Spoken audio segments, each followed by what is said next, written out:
Bonjour à toutes, bonjour à tous. Vous aimez la science, la culture, vous êtes au bon endroit. Bienvenue dans votre podcast ici, le podcast du Quai des Savoirs. Toute l'équipe est là depuis notre studio à Toulouse pour cette nouvelle émission. Laurent à mes côtés, évidemment. Bonjour Laurent. Bonjour Gislain.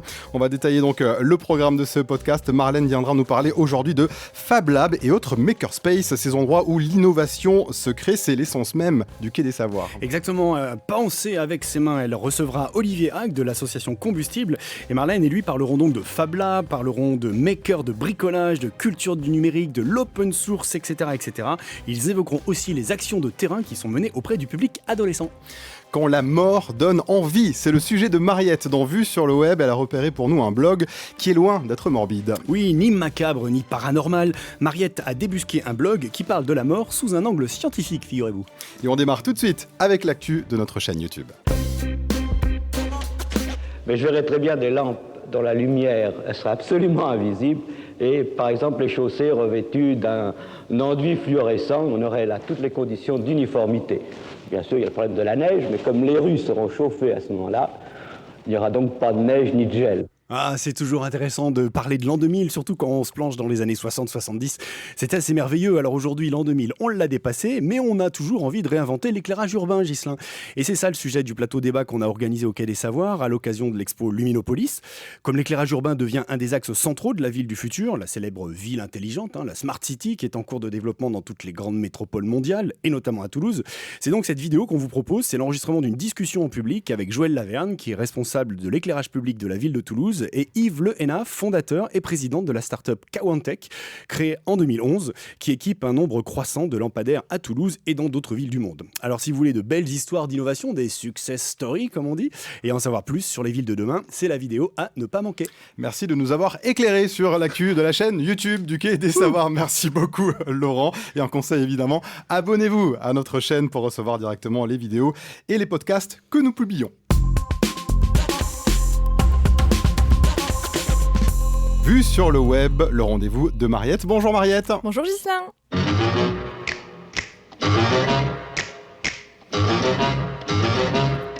Je suis totalement fan de ça. La famille Adams en introduction de votre chronique, ça s'annonce mortel aujourd'hui Mariette. Et tout à fait, puisqu'on va parler de la mort aujourd'hui Gislain, mais rassurez-vous, rien de morbide, puisqu'on va parler plus précisément de vulgarisation de la mort avec Juliette. Juliette, c'est une ancienne étudiante en archéologie, anthropologie classique et archéologie biologique, rien que ça, qui vulgarise donc la mort et le funéraire avec son blog Le Bizarreum, et le tout dans la bonne humeur, la bienveillance et le respect, ça qui était important. Rien de paranormal ou de macabre, vraiment, mais à travers donc le prisme historique. Par exemple, Gislain, savez-vous ce que c'est que le death positive ? Death positive, excuse my English, mais je sais pas, la mort positive du coup. Et c'est ça, tout à fait. C'est un mouvement anglophone qui consiste à dialoguer, en fait, à établir donc un dialogue autour de la mort. Et Juliette, elle nous fait donc explorer à travers un large panel de sciences ce phénomène social et biologique qu'on connaît tous, on y est tous confrontés un jour ou l'autre. C'est un véritable indicateur d'évolution des sociétés. Et elle nous le fait explorer à travers des sciences telles que l'anthropologie, l'archéologie biologique, la médecine légale. C'est toujours très rigoureusement documenté, sourcé. C'est accessible et pédagogique. Et pour moi, c'est un exemple parfaitement réussi de médiation scientifique numérique, puisqu'elle démultiplie vraiment sa démarche sur différents réseaux sociaux. Par exemple, sur son blog, ça découle toujours de ses articles qu'elle écrit donc, sur son blog. Sur Twitter, avec ses fils de tweets, où elle peut nous expliquer comme ça un concept autour de la mort, où elle rebondit sur l'actualité, une découverte archéologique, et bien elle va nous l'expliquer. Il n'y a pas longtemps aussi, il y avait eu la diffusion de Titanic, par exemple, sur la télévision. La combienième ? Oh là là, la 50e, je sais plus. Elle nous a expliqué comment on a traité justement les dépouilles donc, des morts en mer, comment ça avait dû se faire. C'est un sujet auquel on n'a pas pensé, mais qui était extrêmement intéressant avec le contexte de l'époque. Sur Instagram, elle peut faire des stories ou des posts également. Et enfin, sur YouTube, c'est quand même la première chaîne française consacrée à ce sujet, où elle nous propose donc 3 formats différents de vidéos. L'archéologie et anthropologie avec les rites funéraires, par exemple les sépultures de couple. Ouais, l'amour est dans la tombe, quoi. Tout à fait, voilà, l'amour par-delà la mort. Post-mortuaire, qui est une libre expression avec des invités où elle fait des comptes rendus également sur ses voyages. Et enfin, mon préféré, la Minute Creepy. C'est un petit format, donc un format court, où elle aborde une curiosité, un objet ou un fait historique donc morbide, mais dans un esprit cabinet de curiosité. Connaissez-vous par exemple les Frozen Charlotte ? Frozen Charlotte, je sais pas, ça a l'air bon, c'est un dessert glacé, c'est ça? Alors ça aurait pu, mais en fait ce sont des petites poupées de porcelaine Bon, rien à voir. qu'on offrait aux enfants à l'époque victorienne dans des cercueils. Plutôt curieux comme choix, me direz-vous, que d'offrir ce genre de choses à des bambins. Et en fait, ça découle d'un poème très en vogue à cette époque-là, qui nous racontait les déboires d'une certaine Charlotte, qui avait préféré aller au bal peu vêtue pour être coquette, qui malheureusement elle est morte de froid.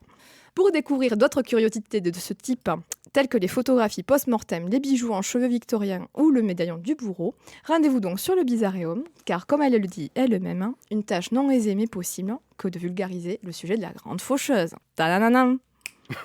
Tadadadam. Joli claquement de doigts. Vous faites partie du championnat de France de claquement de doigts, c'est ça? Ah, vous m'avez percé à jour. Médaille d'or du claquement de doigts. Merci beaucoup Mariette et à très vite bien sûr ici au Quai des Savoirs. Bonjour Marlène. Bonjour Ghislain. Alors le Quai des Savoirs ici à Toulouse ouvrira fin 2019 un nouvel espace dédié à la créativité et au collaboratif, s'inspirant de la démarche Maker et des outils de Fab Labs. Cet espace va permettre au public de découvrir et expérimenter les sciences autrement qu'en visitant une exposition. Marlène, franchement, quand on parle de ces termes makers, Fab Labs, ça ne me parle pas forcément. Vous êtes là pour nous éclairer. Oui, alors un maker, c'est très simple. Si on traduit littéralement, c'est un fabricant, c'est un créatif, un inventif. Un bidouilleur, quoi. Oui, mais alors pas que, parce que dans l'esprit maker, il y a la notion en effet de bricolage, de bidouillage, mais il y a une dimension forte de collaboration, d'échange, de partage de compétences et partage des savoirs. Et le Fab Lab, c'est quoi? C'est une contraction de Oui, quel alors mot? Fab Lab, c'est le premier Fab Lab a vu le jour aux États-Unis début des années 2000. Ça veut littéralement dire laboratoire de fabrication. N'importe qui peut y venir pour y fabriquer n'importe quoi. C'est un lieu ouvert au public où il est mis à sa disposition toutes sortes d'outils, type des imprimantes 3D, des découpes laser, des brodeuses numériques, des ordinateurs ou encore des logiciels libres.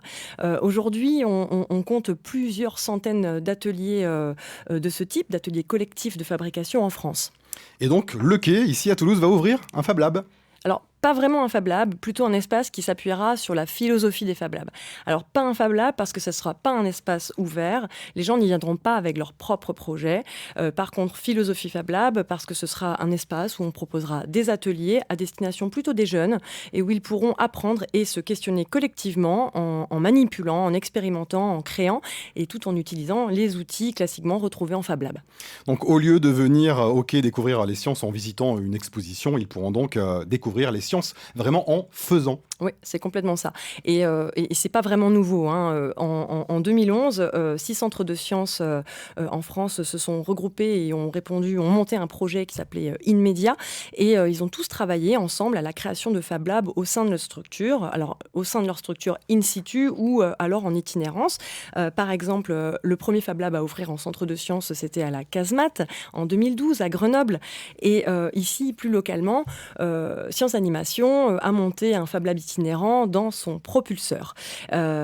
Tous s'accordent du coup à nous dire que de mettre en place ces Fab Labs dans leur structure, ça a clairement induit un changement dans leur rapport au public, dans le rapport à leur public. Alors, vous me parlez de public, justement. Quel public va être ciblé pour les Fab Labs? Alors, tous les publics sont ciblés dans les Fab Labs, mais il y a une cible prioritaire qui est les jeunes, les ados, les scolaires. Nous, ici, au Quai des Savoirs, on y travaille également. Et c'est pour ça qu'aujourd'hui, j'ai invité Olivier Hague, médiateur numérique chez Combustible. Bonjour Olivier. Salut. C'est quoi un médiateur numérique ? Alors, c'est la personne qui fait l'intermédiaire entre la machine et l'utilisateur. C'est-à-dire que Combustible, c'est une association de médiation numérique. Et donc, ce qu'on fait, c'est qu'on fait l'intermédiaire entre l'usager et la machine pour accompagner l'usager à utiliser la machine. Donc, on va travailler sur 2 secteurs. Nous, on travaille beaucoup sur l'inclusion numérique et sur la création numérique. La création numérique, on la travaille beaucoup plus avec les publics jeunes. Donc, on est sur des publics à partir de 3 ans jusqu'à des ados, 16, 17, 18 ans. Et l'inclusion numérique, on va le faire plus avec des adultes, mais la partie qui vous intéresse plus peut-être aujourd'hui, c'est la création numérique. On peut parler quand même de l'inclusion, si vous pouvez préciser l'inclusion, un peu. Aujourd'hui, il y a un enjeu considérable, c'est-à-dire que l'État s'est rendu compte que tous les services qui étaient dématérialisés, il y a une fracture numérique qui s'est créée réelle, qui a un peu explosé parce qu'il y avait plein de gens qui ne savaient pas utiliser l'informatique correctement. Il y a plein de gens qui ne savent pas faire leurs démarches en ligne. Et tous ces gens, en fait, aujourd'hui, se retrouvent dans des situations d'exclusion. Et donc, il y a un enjeu considérable d'aider toute cette population, en fait, à reprendre de la maîtrise de la machine, à gagner en autonomie pour pouvoir justement être en capacité de faire ces démarches administratives seules, communiquer avec les services administratifs, etc. Donc il y a vraiment un gros travail aujourd'hui. Il y a toute une structuration politique, géographique et territoriale en fait des activités d'inclusion numérique, et tout ça c'est propulsé par l'État en fait. Donc nous on intervient énormément de dans plus en plus d'activités. Ouais, Vous êtes dans l'accompagnement sur et Toulouse également et sur les départements de la région Occitanie. Et donc, concernant la création numérique, c'est aussi une question d'accompagnement. Mais donc, vous parlez de médiation, on est plutôt dans de l'animation, dans de la transmission, ouais. C'est ça ? C'est l'idée, en fait, on bosse qu'avec du logiciel libre, même pour l'inclusion numérique. Donc l'idée, c'est que les gens, en fait, avec qui on fait des ateliers, puissent réutiliser chez eux les outils qu'on utilise.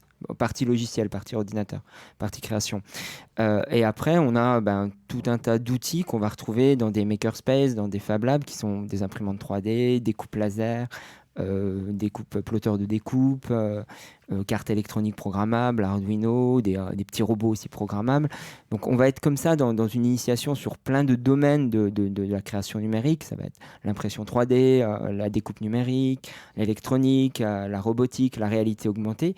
Et l'idée, c'est qu'à chaque fois, on utilise du logiciel libre pour que les gens chez eux puissent refaire en fait réutiliser les logiciels de création qu'ils ont utilisés, et après aller dans des tiers-lieux comme des Fab Labs, comme des makerspaces pour matérialiser ce qu'ils vont faire. Et concrètement, si on pouvait parler d'un atelier que vous proposez avec des jeunes, ça se passe comment ? Concrètement, demain, on va dans une école primaire, en fait. On amène des imprimantes 3D. On va amener aussi une Kinect et on va faire de la réalité augmentée et de l'impression 3D. Donc, on va utiliser un logiciel assez simple pour les enfants de modélisation 3D, un peu du pixel art en 3 dimensions, en fait, finalement. Et donc, ils vont dessiner des petites formes qu'on va après imprimer avec les imprimantes 3D. Donc, ils vont imaginer avec l'ordinateur. Et puis, ça va se matérialiser sur leurs yeux avec l'imprimante 3D. Et après, on va faire de la réalité augmentée. On a créé nous-mêmes un petit logiciel open source, en fait, qui permet d'insérer un dessin sur un mur. Et avec du mouvement dans l'espace via la Kinect, en fait, on fait bouger le dessin par rapport à d'autres dessins qui bougent déjà sur le mur, en fait. Concrètement, comment vous accompagnez les jeunes ? Comment ça se passe quand ils arrivent sur un atelier ? Est-ce qu'ils sont directement laissés un peu en autonomie ? Il y a un cadrage ? Comment ça se passe ? Il y a tout, ça dépend. Ça dépend des publics, ça dépend des ateliers qu'on fait. Il y a des ateliers où, suivant le timing, on va les laisser un peu bidouiller, même galérer un petit peu avec le logiciel au départ. Et puis après, on va faire une explication collective. Il y a des ateliers, ça va être des explications individuelles. Donc, on va passer sur chaque table pour expliquer individuellement aux différents enfants comment ça fonctionne, comment on peut faire. Il y a un peu de tout, en fait. Mais il y a un moment donné où il y a souvent une explication. Après, il y a des gamins qui sont un peu autonomes, mais c'est bien aussi de leur réexpliquer quelques règles de base. Et puis, ce qu'on aime bien dans notre médiation collective, en fait, c'est de faire passer des valeurs. C'est important l'idée du partage, c'est important pour nous l'idée du logiciel libre, c'est important pour nous l'idée de maîtriser en fait des outils et d'utiliser des outils dans lesquels on peut avoir confiance. Et pour nous aujourd'hui, les outils dans lesquels on peut avoir confiance, c'est des outils qui sont développés par des communautés au service de tout le monde, sans enjeu commercial derrière, et qui respectent la vie privée. À des moments donnés de sa vie, on peut avoir besoin de produire des objets, et que plutôt d'aller les chercher au centre commercial ou dans un shop parce que ça va vite et j'ai trouvé quelque chose qui me plaisait pas trop, mais bon, ça va faire l'affaire, on peut personnaliser quelque chose et avoir vraiment quelque chose qui correspond à ce qu'on voulait. Et qu'est-ce que nos enfants créent directement, quand vous les voyez créer quelque chose ou imprimer quelque chose, est-ce qu'il y a un objet particulier qui revient à chaque fois, une forme particulière qui revient ? Nous, on impose des choses, c'est-à-dire qu'on impose, par exemple, on va leur dire, tiens, on va travailler des porte-clés. Donc nous, ce qu'on impose juste, c'est le format du porte-clés. On fait un trou dedans et tu fais quelque chose d'assez fin. Comme ça, on sera sûr qu'en 20 minutes maxi, on arrive à l'imprimer. Après, on va leur donner une thématique. Tiens, tu vas faire un animal en 3 dimensions. Donc vous les suivez, vous les guidez quand même. Voilà, Des fois oui, des fois non. Des fois c'est comme tu veux, vas-y, qu'est-ce que tu veux. Alors il y en a qui font des cubes, il y en a qui s'amusent à faire des dés, il y en a qui ont envie de faire des cœurs en découpé en deux pour donner un copain à la copine. Voilà. Il y a des trucs comme ça. C'est souvent assez libre, et puis quand on voit effectivement qu'il y a un timing, qu'on doit le respecter, on va leur imposer un petit format de façon à ce qu'on puisse faire l'atelier en 2-3 heures, parce qu'on n'a que 2-3 heures pour... Et donc là, on est clairement dans de l'apprentissage de technique, c'est de ça que vous nous parlez là. Mais moi je vous ai vu aussi sur des ateliers en lien avec l'exposition Humain Demain Mobile, Ouais. qui est une exposition coproduite par le Muséum d'Histoire naturelle de Toulouse et le Quai des Savoirs, et qui est déployée aujourd'hui sur différentes villes de la métropole. Et il me semble que vous êtes allé bien au-delà de cet apprentissage de la technique, mais que vous faites bien cogiter des ados aussi sur des enjeux éthiques. Oui, ça fait partie de la médiation. Est-ce que vous pouvez du coup nous en parler ? Ouais, en fait, c'était l'idée de travailler sur le transhumanisme. Et donc, nous, ce qui nous intéressait de travailler là-dessus, c'était d'utiliser la technique de la modélisation 3D, mais comme prétexte pour faire réfléchir finalement les publics qu'on accueillait, donc beaucoup de jeunes en fait, entre 10 et 15 ans, sur ce qu'est le transhumanisme, mais au sens où si je mets un composant dans le corps humain, qu'est-ce qui se passe ? C'est-à-dire qu'il y a un enjeu énorme dont on parle pas assez à mon sens, enfin il y en a d'autres, mais il y a aussi beaucoup celui-là, c'est l'idée de la propriété intellectuelle. Vous mettez un composant qui est produit par une société, qui a des enjeux économiques souvent considérables, dans votre corps, pour que ça fasse quelque chose sur votre corps, que ça apporte une amélioration. Qu'est-ce qui se passe en termes de propriété intellectuelle ? Vous avez un objet dans votre corps, cette fois-ci à l'intérieur de votre corps, qui ne vous appartient pas, qui va vous permettre d'avoir une prouesse que vous ne pouviez pas faire avant. Donc, il y avait toute une discussion comme ça, il y avait des discussions d'esthétique, il y avait des discussions aussi d'inclusion, d'exclusion des gens qui sont transformés. On a essayé d'amener les publics à tout un tas de réflexions sans forcément leur dire c'est bien, c'est pas bien. L'idée, c'était plus de faire un constat en disant voilà ce qui peut arriver et qu'est-ce que tu en penses toi, etc., etc. Et à la fin, ce qu'on faisait, c'est que on leur faisait dessiner un composant. Donc, on avait imprimé un corps humain en 3D. On avait découpé différentes parties du corps humain. Donc, il y avait la tête, les bras, le buste, les jambes. Et on leur proposait de choisir une partie du corps humain et de l'améliorer en dessinant un composant électronique qu'on allait mettre dessus. Donc, il y en a qui ont fait des exosquelettes, il y en a qui ont fait des disques durs qu'on pouvait coller à la tête. On était sur un univers assez à la Enki Bilal, un peu, si vous connaissez. C'était assez rigolo. Et donc, on a imprimé ces objets à chaque fois et puis on les exposait dans la médiathèque ou dans le lieu dans lequel on faisait la médiation. Et ils réfléchissaient donc aux impacts, aux enjeux éthiques liés ils étaient obligés de réfléchir. À ces technologies-là. C'est-à-dire qu'on posait le truc où ils étaient obligés de réfléchir avant de pouvoir créer. Vous m'avez dit, quand on a préparé cette émission, que chez Combustible, vous m'avez dit littéralement, on aime faire avec les gens. Et finalement, pour conclure, j'ai envie de dire que l'esprit maker, c'est ça. On fait ensemble, mais on réfléchit aussi ensemble, et pas uniquement à comment modéliser ou construire un objet, mais aussi à questionner les avancées technologiques, les enjeux éthiques liés aux innovations, etc.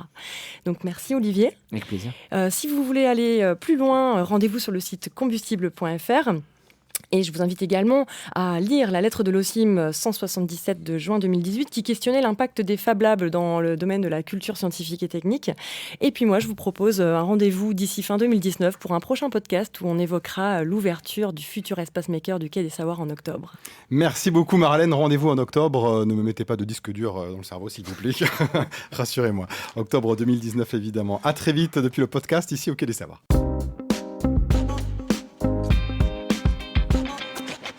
Laurent, vous aimez, vous adorez, du coup vous partagez. C'est l'heure de votre playlist. Allez, c'est parti. Et une fois n'est pas coutume, vous nous amenez dans le passé. Aujourd'hui, Laurent, dans la préhistoire même, avec un livre sous-titré « Et si nos ancêtres avaient tout inventé ?» Oui, Retour vers le Paléo, c'est le titre de ce petit bouquin très sympa qui vient de sortir chez Flammarion. Retour vers le Paléo, avec le même graphisme dans le titre que pour le film Retour vers le futur. La comparaison s'arrête là, il n'y a pas de DeLorean pour voyager dans le temps, mais la team Paléo, comme il y avait la team Rocket, vous savez, dans les Pokémon, une Dream Team constituée de 5 auteurs bien connus des amateurs de vidéos en ligne et de BD scientifiques. J'ai nommé Clotilde Chamussy, Jennifer Kerner, Pierre Kerner, Marion Sabourny, Big Up et Aurélie Bordenave. En une dizaine de chapitres, au titre aussi improbable que Les premiers punks à chiens, Pochoirs préhistoriques aux origines du street art, ou alors Silex Toys, les coquins du sexolytique, ou mon préféré, Les hommes des tavernes, les 5 larrons s'amusent à démonter les idées reçues sur les hommes des cavernes. Alors non, Ghislain, les hommes et les femmes préhistoriques n'ont jamais habité dans des cavernes. Trop obscures, trop humides, trop dangereux, parce que dans les cavernes, il y avait souvent des ours, par exemple, ou d'autres bestioles pas franchement accueillantes. Alors ils démontent des idées reçues pour mieux questionner les connaissances actuelles en archéologie, et surtout montrer l'étendue de notre ignorance. C'est même l'objet du dernier chapitre, intitulé fort joliment « Tout ce qu'on ne connaîtra jamais ». C'est à la fois un livre très documenté sur l'archéologie, avec glossaire, bibliographie scientifique par chapitre, frise chronologique, cartographie mondiale des sites mentionnés, préface du professeur Jean-Paul Demoule, spécialiste de la préhistoire, et en même temps, c'est un petit livre très accessible. accessible, totalement 21e siècle, comme dirait Mariette, bourré de références culturelles à notre époque. Je vous laisse apprécier les références à Kim Kardashian dans le chapitre savoureux consacré aux Vénus en statuettes. Et d'un point de vue très contemporain, dans ce même chapitre, le rapprochement des statuettes féminines du paléolithique avec les pin-up de l'ère médiatique est plutôt audacieuse, en défendant l'idée que les images de femmes sont essentiellement produites par des hommes pour des hommes, et ce depuis la nuit des temps, et pas pour vouer un culte aux déesses de la fertilité, mais peut-être plutôt pour des plaisirs plus terrestres et solitaires. Je n'ai pas le temps ici de vous parler du chapitre sur les gifs animés et de leur origine préhistorique avec l'invention de l'animation des images par les peintres rupestres, ni de vous parler de l'invention de la bière, etc., etc. Je vous laisse donc plonger avec délectation dans ce retour vers le paléo aux éditions Flammarion par la Team Paléo, qui rend nos ancêtres à la fois si différents et si semblables à nous, si proches et si lointains. Bon, plongeons à tous et retour dans le présent avec le podcast du Quai des Savoirs. Merci beaucoup Laurent et à très vite ici avec toute l'équipe évidemment. Merci de nous avoir suivis. L'avenir s'écoute aujourd'hui à Toulouse dans ce podcast du Quai des Savoirs. C'est la fin de cette émission déjà. Toutes les références bien sûr sur notre site quaidessavoirs.fr. Arnaud Maisonneuve à la réalisation de cette émission. Merci beaucoup Arnaud. Merci Laurent Coudoul également à la technique et à toute l'équipe évidemment. Et à vous d'être à l'écoute toujours plus nombreux sur iTunes. N'hésitez pas à vous abonner et à parler de nous autour de vous. Restez curieux.